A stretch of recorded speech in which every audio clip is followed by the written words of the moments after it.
આવવાનો છું. I am to come. તે આવતીકાલે મને મળવાની છે. She is to meet me tomorrow. Vihaan આવતા મહિને ભણાવવાનો છે.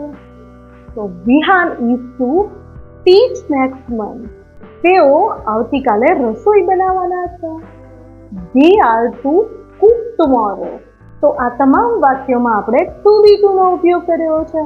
એટલે કે કર્તા પ્લસ ટુ બી ટુ પ્લસ મૂળ ક્રિયાપદ અને બાકીનું વાક્ય. અર્થ એવો થાય કે કર્તા કોઈ ક્રિયા કરવાનો છે.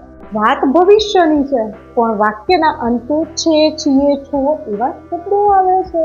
તો તમે મને કમેન્ટ સેક્શનમાં જણાવો કે અમે વિડીયો લાઈક કરવાના છીએ અને અંગ્રેજી શું થશે. છે ઇન્ટરેસ્ટિંગ? તો આવા મજેદાર વિડીયો જોવા માટે સબસ્ક્રાઇબ કરો, વિડીયોને શેર કરો અને ચેનલને લાઈક કરો.